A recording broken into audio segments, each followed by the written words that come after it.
Honestly, I didn't even want to make this video because what I'm about to say feels very inconsiderate to say. But then I really started to think, I'm not the one to blame for it. It is actually Nike. And based off of all of their past behavior and everything that is just adding up with this collection itself, it just seems like Nike is profiting off of dying kids. Now, we are going to be talking about the Nike and Doernbecher Collection, and I'll explain to you what the Doernbecher Collection is if you aren't familiar with it, and how I think that Nike is truly being just one of these big companies that their only focus on is money. But first, I'm gonna actually acknowledge each one of the kids and their shoes, because I do like their shoes. I've always been a fan of the Doernbecher Collection. And obviously, some of these designs are going to be childish because they are children, and what I'm about to get into is not about that. It's about something like that goes past that. So without further ado, let's just get straight into the video. So if you aren't familiar with the Doernbecher Collection, each year Nike teams up with the Oregon Health and Science University, Doernbecher Children's Hospital to launch a collection of footwear designed by patients. And since the first collection in 2004, they have raised over $37 million. So that is what the Doernbecher Collection is. They do this every year, and you probably are familiar with some of the Doernbechers because some of these shoes end up being one of the most sought after shoes. You got the Doernbecher 4s, we got the Doernbecher 8s. Those are two of my personal favorites. So I'm going to be acknowledging the kids and their shoes that they design before I get into all of the, I guess, conspiracy theories. So first we got Jillian Bigley, and excuse me if I pronounce any of these kids' names wrong, but Jillian Bigley, she diagnosed with a rare liver disease, and she created the Air Jordan 6. Next we have Sophia Jenkins, and she was diagnosed with a rare and aggressive bone cancer, and she came up with the Nike Sabrina 2s, which in my personal opinion, this is my favorite out of the collection. So shout out to you, Sophia.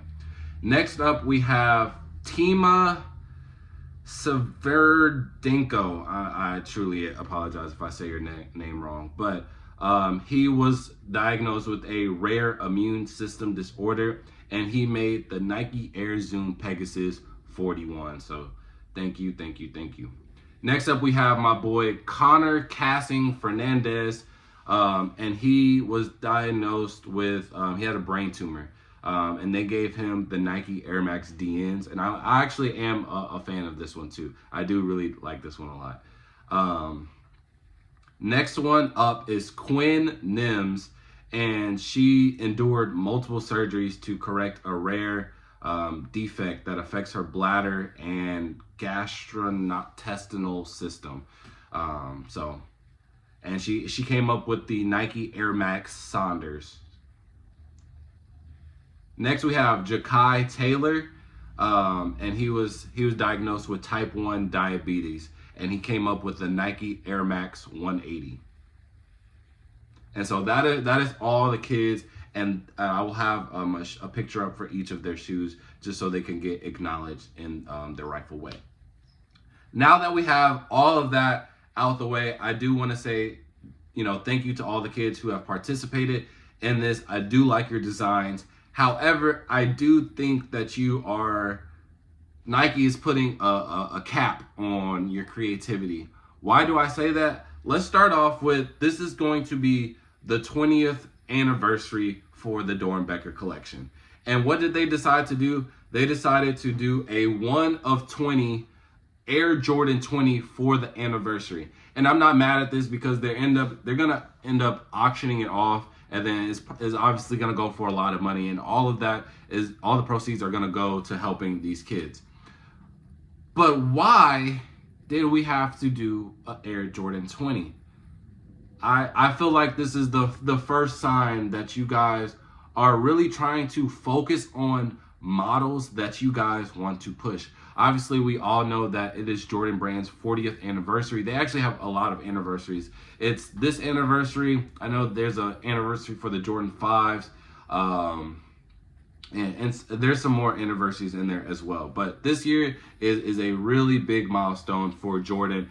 and Nike. And obviously, as you can see with all of the releases, there are a lot of shoes that are coming out the vault and a lot of older models that they are trying to push. So I think just having a Jordan 20 is kind of the first sign. And now, again, you might think that's a reach, but just look at all of the shoes that are in the collection. So first off is the Nike Air Max 180. This is a new model that they are, again, trying to push. We have never really seen a Nike Air Max 180 before. So, like, it's just kind of obvious.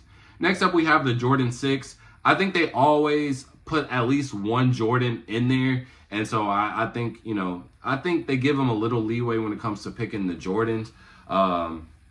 But again, this is, one of the less popular shoes. And again, I don't know the ins and outs of what it takes for them to, like the decision making when it comes to their shoes. But just keep on, just stay with me. Next up, we have the Nike Air Max DNs.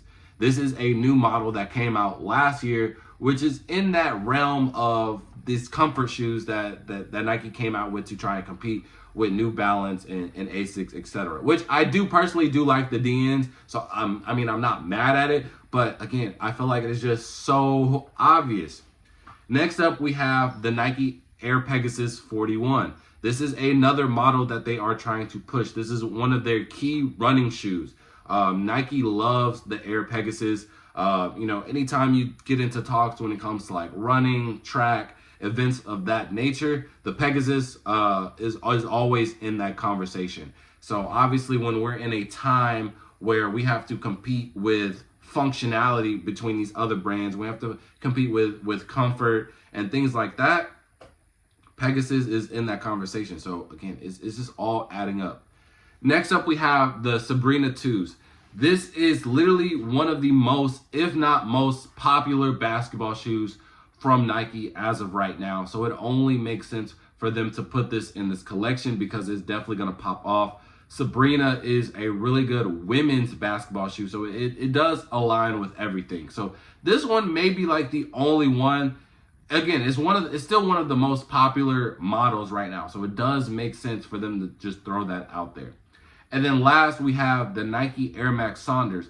Again, a new model where they are trying to push it to compete with these other brands. And I really just kind of looked at all 6 of these shoes, and I'm like, bro, none of these models are really popular, and nobody is like, these aren't on the radar for anybody. And if you go back to other Doernbecher collections, obviously we have some shoes in some of these collections where, it may not be the most popular, et cetera, but they're still good. There's still some mainstream shoes that I feel like the kids actually got to pick and design, because a lot of the designs actually made sense with the models that they picked.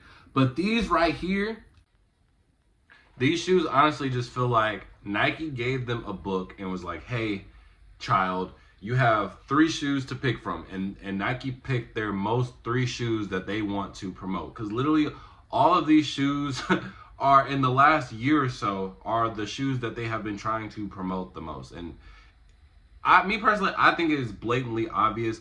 And the things that Nike has done before, even with the Kobe situation, right? Vanessa, she wanted to basically mass produce all of the Kobe's.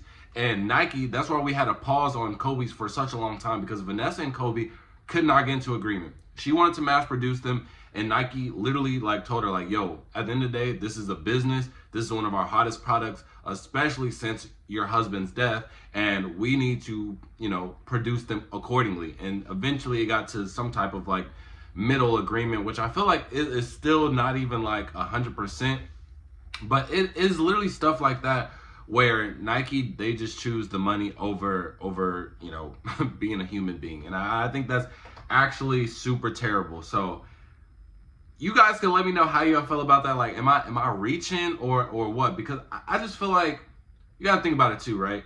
On average, these kids are anywhere between 9 to 13 years old.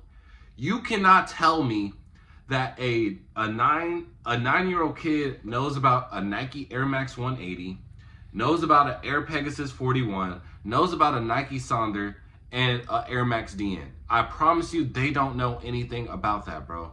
You can literally have an interview with 100 kids right now and show them a picture of an Air Max 180, Air Max DN 41, and a Sonder, and ask them to tell you what this model is. I promise you, bro, they will not be able to tell you. And it's kind of obvious, bro. So you guys can let me know. I just feel like Nike, bro, they just need to, whatever model they want to do, they should have full creativity. But it truly feels, especially with this collection, that they are giving a set selection of shoes and they have to just go from there. And I think that kind of just defeats the whole purpose. And I think that is really ugly on Nike side. But you guys can let me know in the comment section below, how do you feel about this whole Doernbecher collection? They do release on the 25th, so that's in about 3 days.